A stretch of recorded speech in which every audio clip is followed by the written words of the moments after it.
Okay, so in my opinion, this may be the best part of the program, not to diminish my chemists over there, but over the past few years, the survivor's journey is really quite moving and powerful. So I have the pleasure of announcing Heather Kostecki, presenting her to you. She's been my patient for 2 years, just about almost exactly. And Heather left me. She now lives on the East Coast. And so we are really honored that she has come back to be part of this program today. Before she tells you her story, I would like to tell you a story about Heather. And just to give you the context, our office, anyone who comes to our practice knows that Halloween is a really big deal. Everybody goes all out, there's contests, there are team dress-ups, it's decorated like you wouldn't believe, which is wonderful. But I always have a concern about a new patient who's coming to our practice for the first time on Halloween. They're coming in, they likely have a new cancer diagnosis, a potentially life-threatening situation, and they walk into an office and everybody's wearing costumes. So I worry that they're gonna think that we're not a serious place. And of course we are, but it's good to have fun and let loose, and that's what Halloween is. So I'm walking in to meet Heather for the first time with a little bit of trepidation. What is she feeling right now in this office on Halloween? And I walk into the exam room and she's sitting on the table wearing a Darth Vader costume.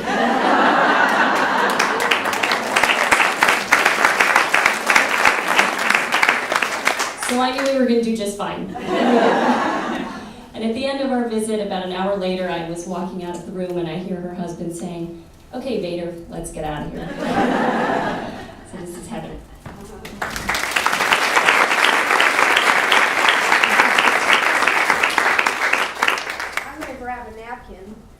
Because I don't intend to get emotional, but I'm on tamoxifen. Who's on tamoxifen? Yeah, so like, a puppy walks across and you're like, "Ah!" Just in case, I have my napkin. I also don't like using notes, but I brought notes once again, just in case I get all lost. You'll know because I go back and grab the notes. Can everybody hear me, or do I need to stay with the microphone? That loud? All right, then what I'll do is I'll hold the microphone. How's that? Yeah. I cannot stand behind a podium. It makes me crazy. I do a lot of public speaking, and they're always like, "Oh, get behind the podium," especially if they're filming it, because they're like, "You're moving around and we can't keep track of you." But that's my deal. Suck it up. Okay. So you can take that thing too. This is not the picture I expected. I sent 2 pictures and I let him choose. This picture was taken after chemotherapy. You can see I have that fabulous hairdo that we all go through. I did an article for the Coast Guard magazine, and I'll talk a little bit about that article, but the other one I sent was taken the day of my diagnosis. It's kind of an interesting story. 2 years ago today, I received my phone call telling me I had breast cancer. I was giving a speech. I had been the night incident commander for the Deepwater oil spill, Deepwater Horizon, remember that big oil spill 2 years ago? The first 3 weeks I went down there, and I was the night incident commander as all of that came online. All working, 14, 16-hour shifts, and not really accomplishing a whole heck of a lot. But we were there and we were fighting a good fight. So I had been asked to speak at a program about my experience down at Deepwater Horizon. And then I finished and they said, "Can you hang out? Because we want to give you some, take some pictures and give you a plaque and a bottle of wine and all this stuff." So I said, "Sure." And I'm sitting there and my phone rings. And, like a fool, I answered it. And they said, "Hey, we want you to come to the doctor's office." And I said, "Why?" And they said, "Well, we've got something to talk to you about." And I said, "No, just tell me. I don't want to waste time going to the doctor's office. Tell me what it is so I can get off the phone with you and do what I have to do." And so they said, "Well, you have breast cancer." And I thought my doctor on the other end of the line was going to she was terrified. She'd never have to give that diagnosis to anyone before. She was a general practitioner for the Coast Guard, which is mostly men, So she was afraid to tell me, but I wanted to know, and I actually got off the phone with her and started calling another Coast Guard friend of mine who was a breast cancer survivor also, who hooked me up with Dr. Swan and Dr. T, who are my doctors. So I'm so happy they're here. So Then I had to get back in front and be given my plaque and be having my picture taken, and so it was pretty exciting. But it went well, and then finally I got to a point where like I can't do this anymore. Thank you very much. Goodbye. And I ran out to my car and broke down in tears and was hysterical and so forth. But actually, it wasn't too bad. I was actually in a pretty good place. I had a lot of support. My boss, who's sitting here in the front row, was one of the first people I actually called and told. I'm very lucky in the Coast Guard. We don't always have a woman boss, and so the moon and stars were in alignment. And I had somebody who was very understanding. My husband was 20 feet away in his office, and so I was able to get at him really fast, and so it worked out really well.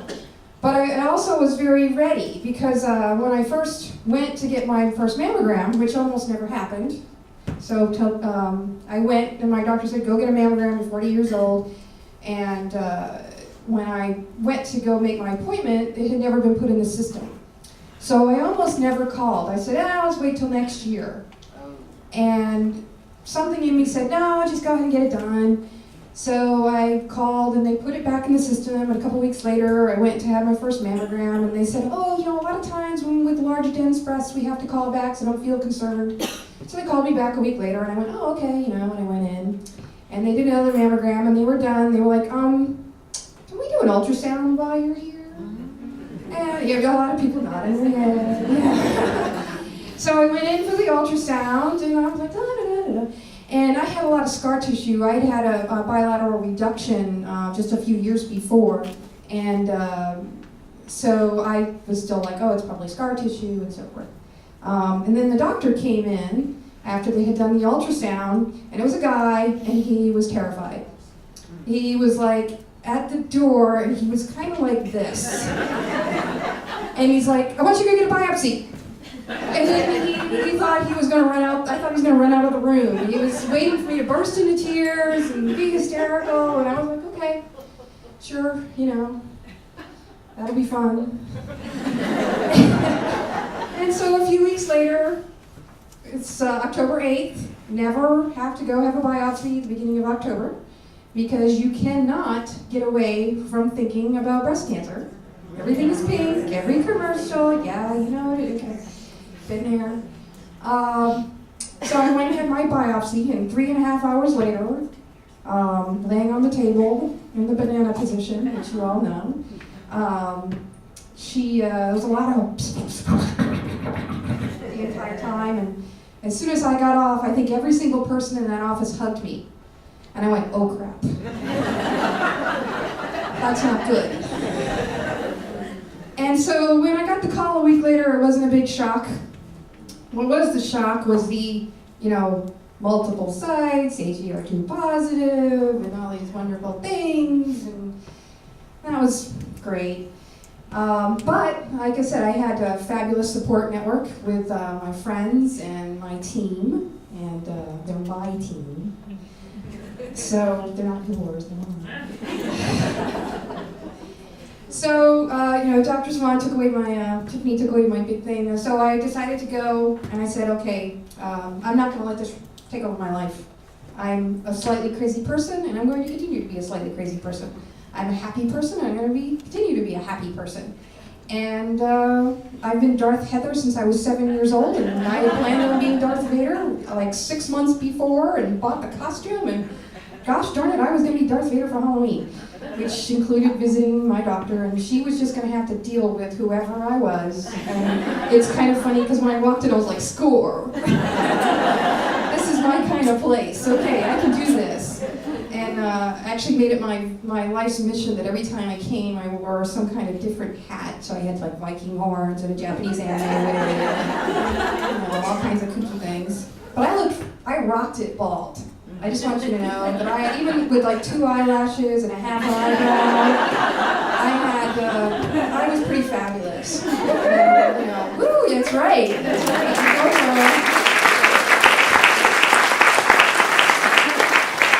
My hairdresser wasn't pleased because, I saved a lot of money. Anyway, but yeah, my kids shaved my head. I was a assistant youth pastor at the time, and we all shaved my head together, and we had a really good time. Some of the kids shaved their heads. The parents were like, "Oh!" But it was the girls that really freaked them out. The pastor's daughter. Anyway, so that was a lot of fun, and I came and I met the Poisoners. Is what I call the oncology department. And I'd go to my little poison treatments, and I'd be like, "Hey, have you watched Law and Order or whatever?" And they see the people, and they say, "Oh, they're being poisoned because they have little white lines on their fingers. Look, I'm cool. I look like one of those people." They didn't like being called the Poisoners. I liked, I'm always joking and so forth, so I didn't get it, but they didn't like it, so I didn't tell them that, but I knew I was going to refer to them as the Poisoners today, so too bad.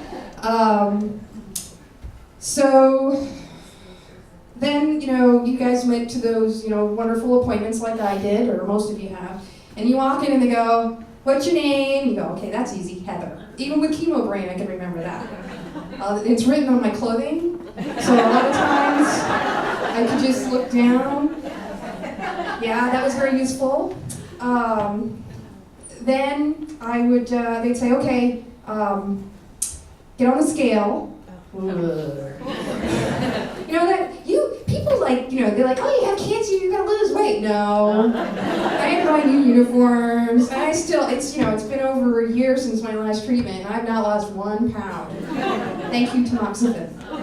Okay, so and then they go, "Okay, how old are you?" I'm like, you guys are just mean. So that's why I call them the Poisoners, because not only do they poison you, they're mean. They stick you with needles and do all kinds of mean things to you, stick you in machines and squeeze you and do all kinds of kooky things. And yeah, they're mean people. It's like being a dentist. It's your way of making people hurt, right? Anyway, so I look pretty fabulous. I could fall asleep in an instant. I had all these superpowers. I maintained one of them. My husband calls it, he goes, "Flame on!" When I have my hot flashes. So, yeah, I can ignite in a single word. So, that was fun, also. I'm just peeking back and forth in my notes because I know I had like a 10-minute-ish thing going on here. One of the best things was, I don't know about you, you play like chemotherapy bingo, and you're like, "Oh, this time I got, neuropathy in my feet, yay!" But one of the things that I did that, Tiffany was like, "What?" when I told her, every day 3 I would hallucinate. And yeah, it was very odd. It wasn't like rabbits or anything, but like the whole room would start doing this.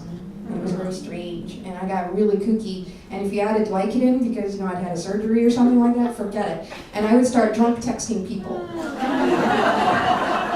About, Cindy got a few, I waxed lyrical about tacos and the lack of chocolate chip cookies in my house. And at one point, Cindy and her daughter saw it, and she was so upset that I didn't have chocolate chip cookies that she made her get her in the car and bring me chocolate chip cookies.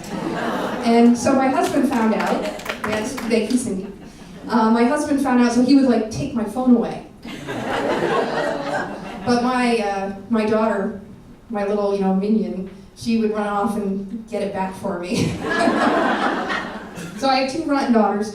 My oldest, Danielle, very, very close to, not that I'm not close to the other one, but one's daddy's girl and one's mama's girl. Anyway, so the oldest one, Danielle, I went and I told her first when I was diagnosed. And we sat and had a good talk, and then together we told Kaylee, my now 11-year-old. And I've had natural childbirth twice, but telling my rotten kids was the hardest thing I've ever done. And I know, see, look, the tissue, tamoxifen. I know a lot of you have been there. There's that one person that is going to suffer more than anything you ever do. And my daughters were it. And my husband, he says I'm tougher than woodpecker lips.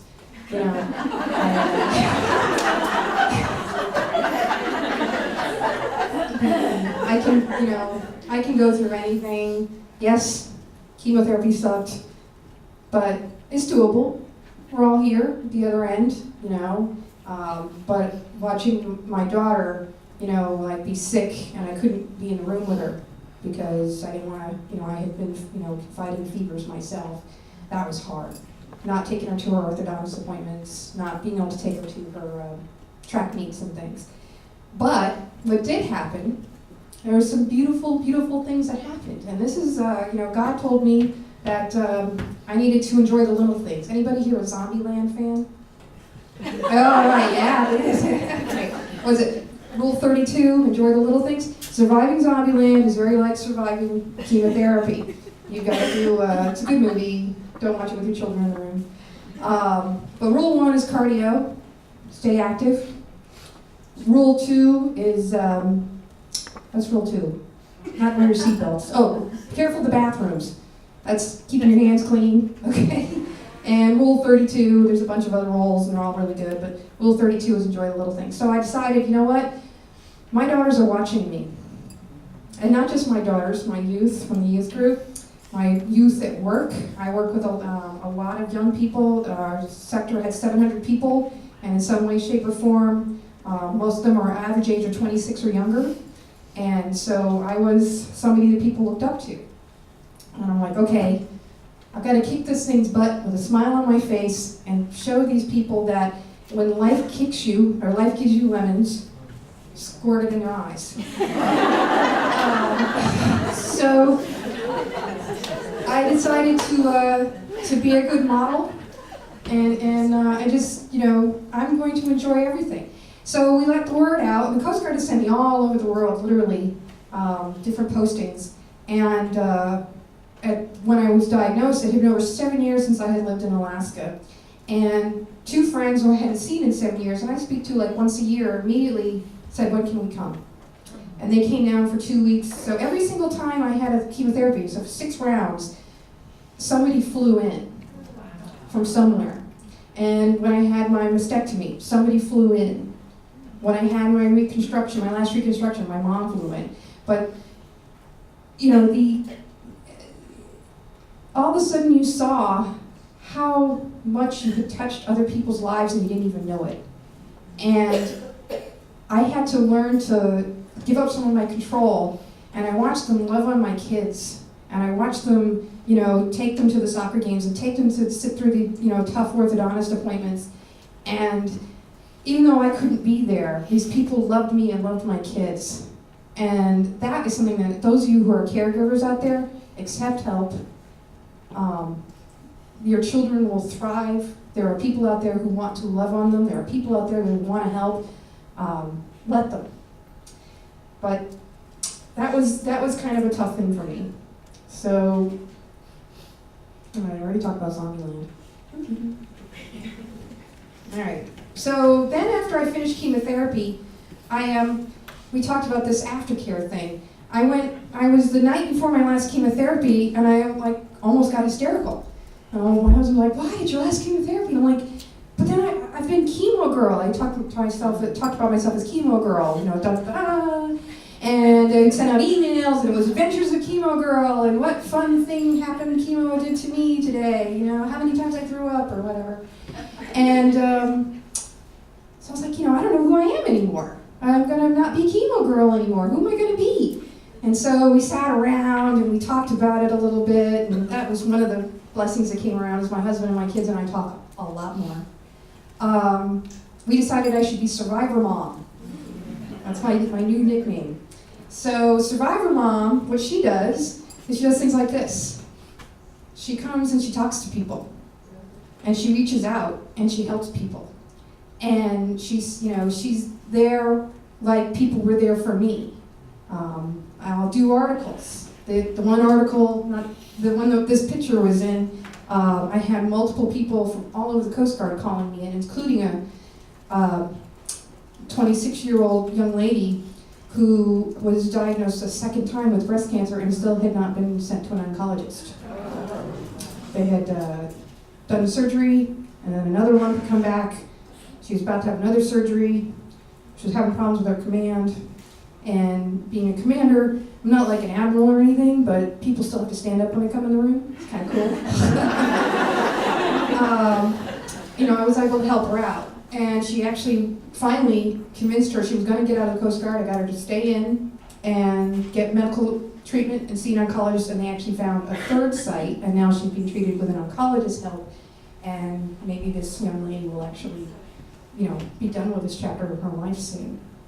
So these are the kind of things that we don't even realize. There are people out there, when you wear your little pink Survivor shirt, you're like, well, I don't want people to know that. I want people to know that. I don't care, if they go, oh, you're cool, you're a survivor. I want people that got questions. I don't want people to come up to me that are like, I don't know what to do about this, or my mom is, I don't know what that means. I want them to be able to come to me where I can say, hey, I can help you with that, or I don't know what the heck that is, but let's go look it up on a website together. Somebody to be there for other people. So the biggest thing, so cancer sucked, but it taught me a lot. It taught me about really enjoying my family, about being close to people, because one day you may not be there. And I'm going to enjoy every single second with them. Taught me to be more gentle with my children. It taught me to give up control, because I'm a total control freak. But I had to give up control and kind of let things go. I did an article, it's going to be in the Contra Costa Times, or it was. It was last Sunday. Last Sunday. And she asked me what was the hardest thing. And I think most people are expecting you to say, oh, chemotherapy, whatever. It's now. It's now when I wake up at 2 o'clock in the morning and go, is it back? What is that? And then I go, what's this going to do to my kids? My kids are going to lose it. I had pain in my foot for months and months, and I was like, oh no, a secondary bone. No, it's not. You pull the muscle, you lose it. But it makes you hyperventilate in the middle of the night. And brings on one of those hot flashes, come on. So find what it is when you're in aftercare that makes you still in the fight. Find what it is that you need to do, because the more I help other people, the less often I wake up. The less often I think about it, because I'm busy doing something else. I'm busy doing something proactive. I'm busy making a difference. So that's my encouragement to you. I've never been an inspirational speaker before. I hope I inspired you to, find joy in the little things. Those of you who are in the fight, keep on going. It'll be over, and before you know it, those of you who have starting to get your little bush of hair back, look, it's really cool. It does come back. And those of you who are, now in that whole survivor mom phase of your life, find a way to make a difference. Find a way to keep giving back. And thank you so much for giving me an opportunity.